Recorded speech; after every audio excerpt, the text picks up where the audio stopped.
우리는 신앙생활을 교회 중심적으로 하게 되어져 있습니다. 교회란 무엇입니까? 교회는 그 목적성이 하나님 나라를 보여주고 경험하게 만드는 데 있습니다. 또한 교회는 그 방법에 있어서 하나님을 사랑하고 이웃을 사랑하는 것입니다. 또한 교회는 그 동기가 성령에 이끌리고 성령의 인도함을 받는 것이죠. 그러나 이러한 교회의 본질적 의미에서 된다면 교회는 어떻게 될까요? 그 목적이 하나님 나라가 아니라 자기의 성취나 또는 자기의 복을 누리는 데 급급하게 됩니다. 또한 본질을 잃어버린 교회는 그 방법이 하나님을 사랑하고 이웃을 사랑하기보다는 자기의 이익과 또한 자기 이익에 부합한 그런 사람들과 끼리끼리 모이게 되는 것이죠. 또한 본질을 벗어난 교회는 그 동기가 성령이 아니라 자기의 생각과 자기의 욕심을 따르게 되는 것입니다. 교회는 본질적으로 하나님 나라, 그 하나님의 통치를 보여주어야 하는 것이죠. 오늘 우리가 읽은 성경 본문 사도행전 4장 32절부터 5장 11절까지의 말씀은 바로 이러한 본질적 교회의 목적과 방법과 동기를 잘 보여주는 구절입니다. 4장 32절부터 37절까지는 예수 부활을 믿는 이들이 서로의 필요를 채움에 대한 이야기를 하고 있고, 5장 1절부터 6절까지는 성령을 속이고 자기 권위를 높이려는 자의 죽음에 대한 이야기를 하고 있습니다. 뿐만 아니라 7절부터 마지막 11절까지는 교회가 성령의 공동체임을 모든 사람에게 알림에 대한 이야기를 하고 있습니다. 교회, 그것은 성령의 공동체입니다. 성령께서 역사하시고 성령께서 그 한 사람 한 사람을 인도하여 그 공동체 속에서 일하시는 것이죠. 예수 그리스도를 주로 믿고 그 부활을 믿는 사람들, 하나님의 큰 은혜를 받아 서로를 사랑하고 서로의 필요를 채우는 데서 그치지 않고 하나님의 영광을 위하여 사는 사람들의 모임입니다. 오늘 우리가 읽은 성경 본문 말씀을 한마디로 줄이면 성도는 교회의 관계와 일들 속에서 성령의 인도하심을 받는 자이다 말해줍니다.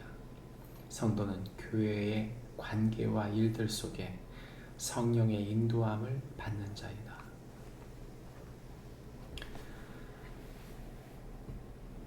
예수 그리스도를 주로 믿고 그 부활에 참여하는 사람들, 그들의 삶은 달라졌습니다. 그들의 달라진 삶의 표본은 바로 그들이 한 마음과 한 뜻이 된 것입니다. 그리고 서로를 채우기 시작합니다. 서로를 세워가고 서로의 필요를 채우면서 그들 속에서 온전히 하나가 된 것이죠. 그때 사도들은 큰 권능으로 예수 그리스도의 부활을 전했습니다. 이들은 서로 돌보고 이들 속에서 하나님 말씀 속에서 서로를 사랑하고 더 이상 그 끝에 가난한 이가 없었다, 성경은 말합니다. 그들 속에 하나님 나라, 하나님의 통치가 무엇인지를 드러난 것이죠. 그런데 그중 대표적인 한 사람의 예가 나옵니다. 그것은 바로 바나바입니다. 사도 앞에 사람들이 각 사람의 필요를 따라 나눠줄 뿐만 아니라 특별히 이렇게 나눠준 사람들의 특징은 밭과 집 있는 자들이 팔아 그 판 것의 값을 가져왔다. 사도들 발 앞에 가져왔다 말합니다. 이것을 34절과 37절에 두 번 사용하는 것이죠. 그 대표적인 사람이 바로 바나바인데 하나님 나라와 교회를 위해서 기꺼이 자기의 부함을 나눠 사도들 앞에 가져온 것입니다. 왜 바나바는 이러한 일을 했을까요? 그것은 하나님의 뜻, 즉 이웃을 사랑하기 위한 것이었습니다. 하나님의 교회를 위한 것이었던 것이죠.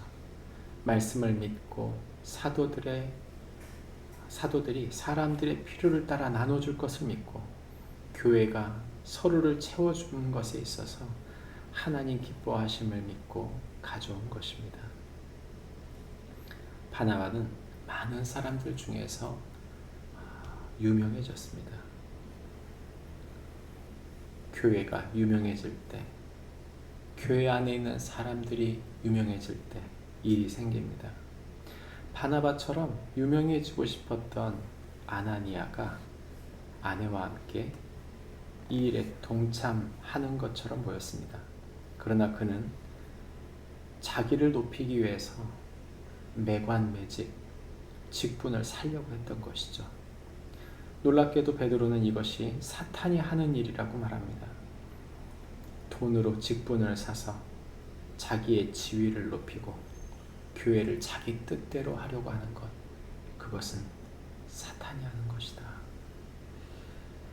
그래서 교회 헌금이라고 하는 것이 얼마나 중요한지 모릅니다. 잘못 쓰면 독이 되기 때문입니다. 교회 헌금은 성도들을 위해, 복음을 위해 써야 합니다. 이것은 투자나 지분이 아닙니다.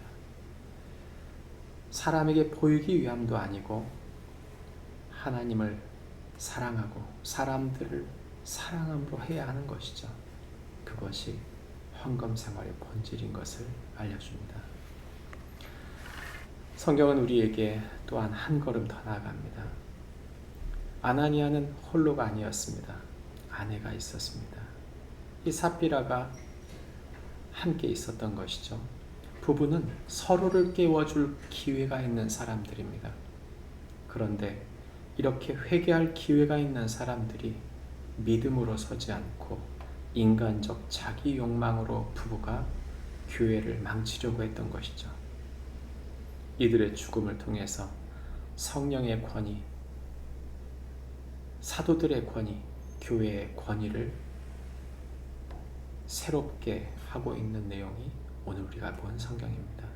이들의 죽음을 통해 주님은 많은 사람들에게 큰 두려움이 그 교회 안에 존재하게 했다고 말합니다.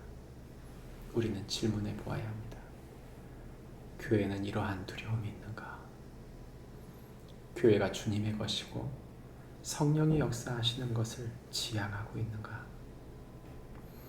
교회의 머리 되신 예수님을 나의 왕, 우리 교회 공동체의 왕으로 섬기고 있는가?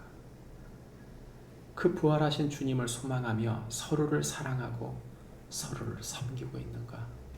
이 본질적 질문에 대답할 수 없다면, 또는 다른 것으로 대답하고 있다면 우리는 이를 돌이켜야 할 것입니다. 교회가 약화되고 있는 시대입니다. 교회의 본질을 붙잡고 나를 교회로 부르신 주님, 교회를 섬기며 하늘의 계획을 이루시기를 원하시는 주님 앞에 온전히 우리의 바른 교회 생활, 신앙생활을 통해 성령께 이끌리는 그런 신앙생활이 되어지는 축복이 우리 모두에게 있기를 바랍니다. 기도하겠습니다. 하나님 아버지, 감사합니다. 교회를 통해 우리의 삶이 변하고 교회를 통해 우리에게 주신 사람들의 삶이 변할 수 있도록 인도하심을 감사합니다. 하나님, 우리가 교회입니다. 우리의 머리이신 주님, 우리를 다스려 주시고 우리의 섬김이 하나님 나라로 세워질 수 있도록 우리를 성령께서 사용하여 주옵소서. 예수님의 이름으로 기도합니다. 아멘. 하늘에 계신